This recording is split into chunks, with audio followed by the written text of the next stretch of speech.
इछावर विधानसभा का एक ऐसा गांव, यहां के निवासी आजादी के 76 वर्ष बाद भी मूलभूत सुविधाओं से वंचित नजर आ रहे हैं। इस गांव में प्रमुख समस्या रोड और पीने के पानी की है, जिसके लिए ग्रामीण पिछले 35 साल से संघर्ष कर रहे हैं, लेकिन उनकी पुकार सुनने वाला कोई नहीं है। हम बात कर रहे हैं इछावर विधानसभा के ग्राम सेमली कला गांव की, जो कि मध्य प्रदेश के राजस्व मंत्री करण सिंह वर्मा इसी विधानसभा से विधायक भी हैं, लेकिन फिर भी ग्रामीणों को सुविधा नहीं मिल पा रही है। इस ग्राम पंचायत में 1122 मुस्लिम वोट और 372 हिंदू वोट हैं। ग्रामीणों का आरोप है कि सरपंच हमारे क्षेत्र में कार्य नहीं करवा रहे हैं।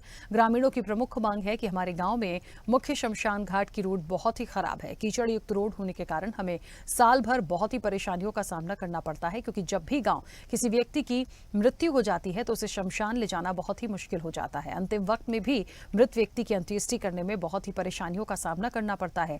ग्राम में न नाली है, न ही रोड। यहाँ के हैंडपंप और पानी के बोर खराब पड़े हैं। यहाँ बनी आंगनबाड़ी का पैसा भी सरपंच द्वारा खाली किया गया है और वो पैसा भी खा लिया गया है, जिसकी वजह से निर्माण कार्य अधूरा पड़ा है। ग्राम में एक प्राथमिक स्कूल है, उसकी हालत भी जर्जर हो रही है। ग्रामीणों की मांग है कि सरकार को इस गांव के ऊपर भी ध्यान देना चाहिए। मंत्री का गांव होने के बाद में भी हम मूलभूत सुविधाओं से कोसों दूर नजर आ रहे हैं, जिससे हमारे जीवन व्यतीत करना बद से बदतर हो रहा है।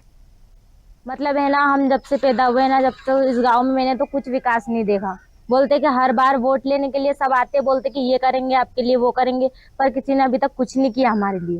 बताइए, करण सिंह वर्मा जी। सबसे ज्यादा दिक्कत तो ये है कि मेन चौराहा है यहाँ पे, ये और यहाँ पे मंदिर बना हुआ है, मतलब अभी तक रोड नहीं बना है यहाँ पे। हम पैदा हुए जब से, मैं तो ये से कीचड़ ही देख रही हूँ यहाँ पे। आज स्वदेश न्यूज की टीम मौजूद है सेमली कला, जो इछावर विधानसभा के अंतर्गत आने वाला एक ग्राम है।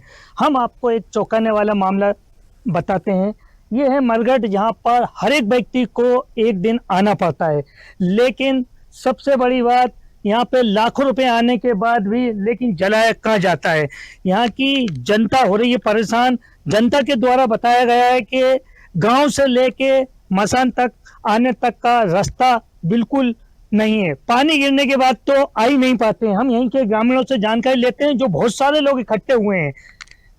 क्या समस्या है? समस्या तो ये देख लीजिए आप स्थिति मरघट की। और हमारा निवेदन है सरकार से, आज 30 साल से वोट देते आ रहे हैं भाजपा को, जब अभी तक विकास कहीं पे नहीं दिखा आपको। गांव मंदिर से लेके तो शमशान घाट तक अगर विकास 1% भी हो तो बताइए आप। आज ये 3 साल का चद्दर सेट कंप्लीट रखा हुआ है, उसमें खरंजा नहीं है, नीचे लाश जला रहा है। ये स्थिति हमारे गाँव की। आने के लिए रास्ता नहीं है। अब कब तक सरकार की गुलामी करेंगे? लगभग कितने सालों से नहीं बना? ये तो देख लीजिए, 30 साल से मतलब एक ही आदमी को हम वोट देते आ रहे हैं और बीजेपी सरकार को वोट देते आ रहे हैं। ये स्थिति है हमारे गांव की। राजस्व मंत्री करण सिंह वर्मा जी की विधानसभा का ये मामला है। हम और जानकारी लेते हैं। क्या नाम है आपका? वरदान सिंह मेवाड़ा, वर्तमान में जनपद प्रतिनिधि। तो आप तो जनपद प्रतिनिधि होने के बाद शहर गांव का विकास नहीं हो पा रहा। बात रख रहा हूँ ना मैं, जैसे कि यहाँ ये गांव हमारा पंचायत है जो मनाखड़ा से लगा हुआ है।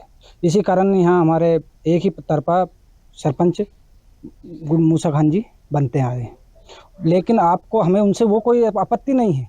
विकास के लिए पैसा देने के लिए शासन भी तैयार है, करने के लिए नहीं है। क्या शासन का पैसा है? आया है ना, फिर काम नहीं हुआ? काम नहीं हुआ। तो इसकी आपने जानकारी दी? सब 2 बार दे चुका हूँ मैं। उसके बाद एक और बात है मेरी कि जैसे अभी ये पैसा आया पुलिया का, पुलिया सही तरीके से नहीं बनी। उसके बाद ये ऐसा नहीं है कि सीसी के लिए विधायक जी देने को तैयार नहीं है, कि मैं खुद जनपद निधि प्रतिनिधि यहाँ आज शमशान में कह रहा हूँ कि मैं खुद भी देने को तैयार हूँ अपनी राशि से पैसा, लेकिन यहाँ एक विधायक निधि के 72 का पैसा आया, वो आज तक नहीं पड़ा। 3 साल का पैसा खाते में पड़ा हुआ है। लगभग 30 साल से विधायक होने के बाद भी बताया जा रहा है कि वहां से पैसा दिया जाता है, लेकिन यहाँ पर सरपंच के द्वारा कार्य नहीं किया जाना, भेदभाव किया जाना देखने को मिल रहा है। हम सरपंच से भी इसकी जानकारी लेकर आपको खबर दिखाएंगे। जब तक देखते रहें स्वदेश न्यूज। सीहोर से प्रेम राय की विशेष रिपोर्ट।